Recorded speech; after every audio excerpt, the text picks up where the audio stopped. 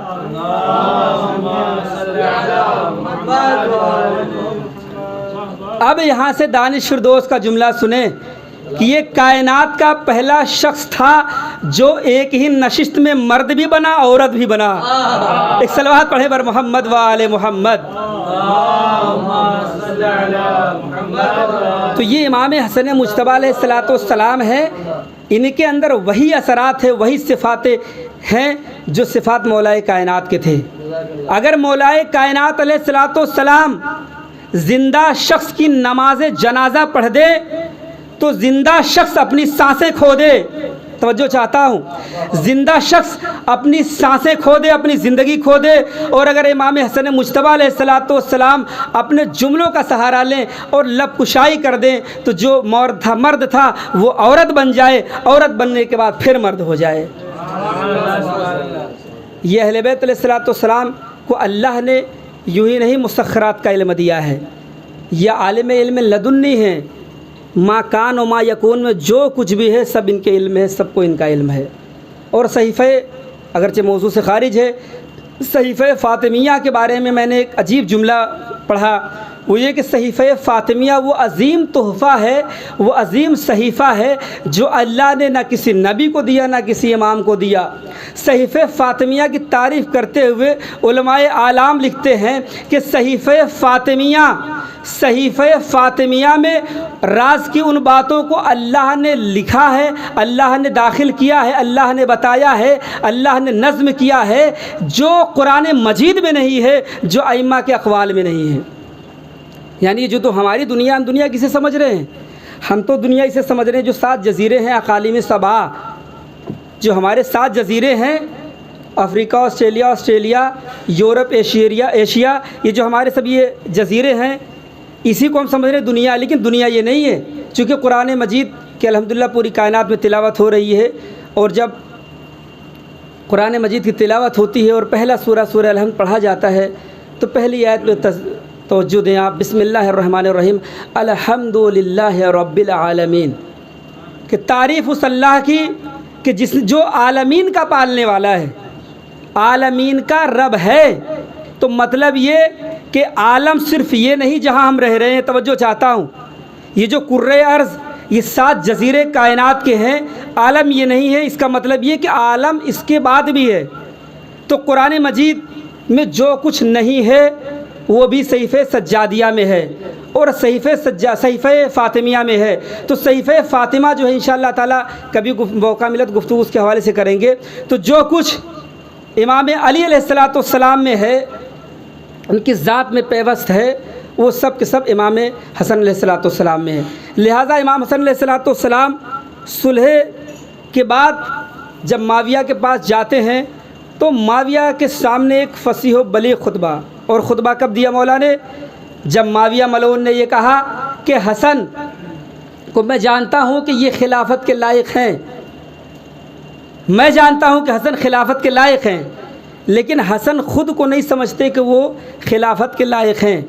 لہٰذا جبرن توہن و کرہن میں نے مسند خلافت کو اپنایا اور میں مسند خلافت پہ بیٹھا. یہ معاویہ ملعون کے الفاظ ہیں. اور اس کے بعد جب وہ خاموش ہو گیا, اس نے کہا یا حسن ابن علی قم و تکلم, اے فاطمہ کے بیٹے حسن آپ کھڑے ہو جائیں, اب آپ کو جو بیان کرنا ہو بیان کریں. اب جو میرا مولا حسن ممبر پہ جاتا ہے تو بیان کرتا ہے, اللہ کی تعریف بیان کرتا ہے. تعریف بیان کرنے کے بعد ایک جملہ, چونکہ میں سارے جملے چھوڑ رہا ہوں, عنوان بہت لمبا ہے, بہت وسیع خطبہ ہے, میں چاہوں گا بس خاص فقرے آپ کی سماعتوں کے حوالے کر دوں. ایک صلوات پڑھیں بر محمد و آل محمد. اللہم صلی علی محمد و آل محمد. امام حسن علیہ الصلوۃ والسلام نے اب جو شروع کیا تو پہلے ہی امام حسن علیہ الصلوۃ والسلام نے اپنی تعریف کی, اور اپنی تعریف کرنے کے بعد, یعنی تعریف اللہ کی تعریف کرنے کے بعد چونکہ معاویہ نے ایسی بات پیش کی تھی کہ امام علیہ الصلوۃ والسلام نے اپنی تعریف کی، اور اپنی تعریف میں تعریف کرتے کرتے امام علیہ الصلوۃ والسلام کہتے ہیں وَطَهَّرَنَا تَطْهِيرًا، کہ اللہ نے جس طرح سے کہا تھا، پہلے کہا تھا خطبے کے آغاز میں کہا تھا فاختارنا فاصطفانا، کہ اللہ نے میرا انتخاب کیا، یعنی مجھ اہل بیت کا انتخاب کیا، اللہ نے مجھ اہل بیت کو مصطفیٰ بنایا، اللہ نے مجھ اہل بیت کو مجتبیٰ بنایا۔ اس کے بعد امام علیہ الصلوۃ والسلام کہتے ہیں وَطَهَّرَنَا تَطْهِيرًا فَاذْهَبَا أَنَّ الرِّجْسَ، اللہ نے ہمیں طیب و طاہر بنایا، طیب و طاہر خلق کیا، بنایا نہیں خلق کیا، میں ترجمہ دوسرا کر رہا ہوں، بنایا نہیں خلق کیا۔ اور اس کے بعد کیا، یہ نہیں کہا کہ مجھے، بلکہ مجھ سے رجس کو دور رکھا۔ مجھ سے رجس کو دور رکھنے کا مطلب یہ ہے کہ میں پہلے سے پاک اور پاکیزہ تھا، طیب و طاہر تھا، ہو سکتا تھا کہ آنے والے زمانے میں یہ نجاستیں ہم تک آ جائیں، لہٰذا اللہ نے قرآن مجید میں بھی اعلان کر دیا اور ان نجاستوں کو مجھ سے دور رکھا۔ امام حسن مجتبیٰ علیہ الصلوۃ والسلام سے سوال کیا جائے کہ مولا اس رجس سے مراد کیا ہے، رجس کسے کہتے ہیں؟ امام علیہ الصلوۃ والسلام اسی خطبے میں آگے بڑھ کے آواز دیتے ہیں الرجس هو الشک، توجہ چاہتا ہوں، کہا رجس کس کا نام ہے؟ امام علیہ الصلوۃ والسلام اس خطبے میں رجس کی تعریف کرتے ہیں اور یہ کہتے ہیں رجس شک کا نام ہے، ولا نشک فی اللہ تعالی۔ صلوات پڑھے پر محمد و آل محمد۔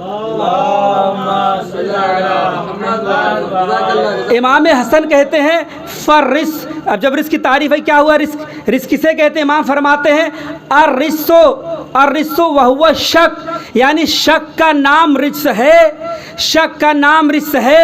تو مطلب یہ ہوا کہ اہل بیت علیہ الصلوۃ والسلام سے بہت سارے افراد دور ہیں، بہت سارے قریب ہیں۔ اب جو قریب ہیں تو یہ سمجھ لینا کہ یہ وہ افراد ہیں جن کو پاک و پاکیزہ پیدا کیا گیا ہے۔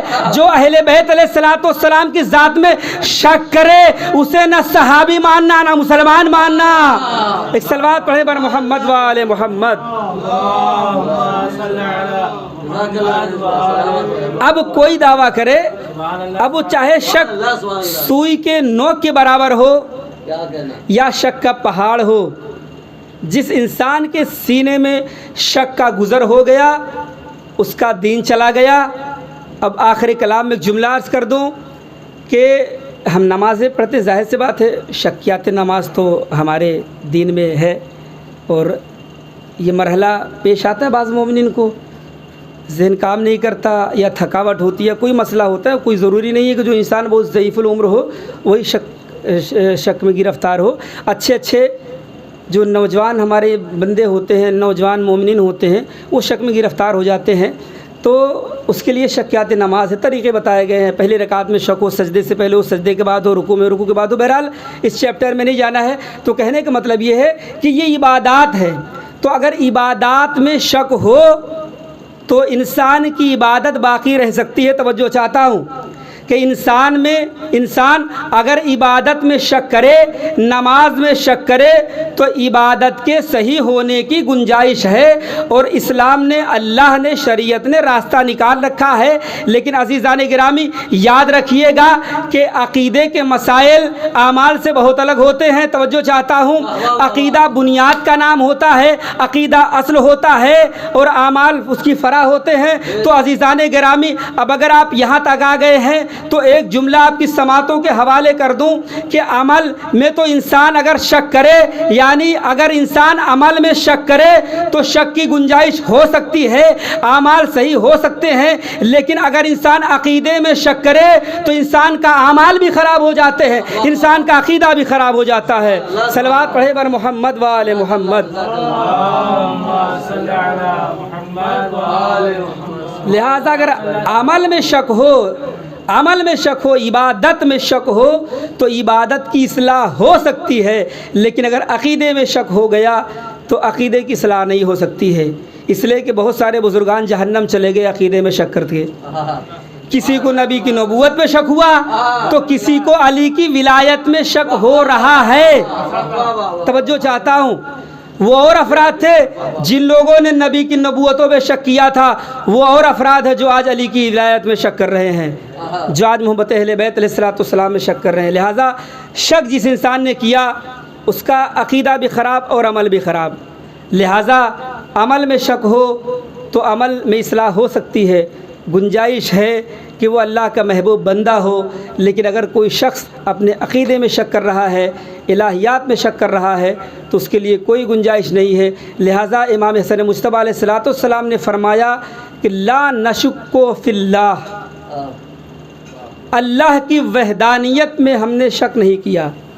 تو عزیزان گرامی، امام حسن مجتبیٰ علیہ الصلوۃ والسلام ساری کائنات کے لیے ایک پیغام دیا کہ دیکھ لو، عقیدے میں کبھی شک نہ کرنا۔ عقیدہ جو بھی ہو، جیسا بھی عقیدہ ہو، عقیدہ یقین کی منزل کا نام ہے۔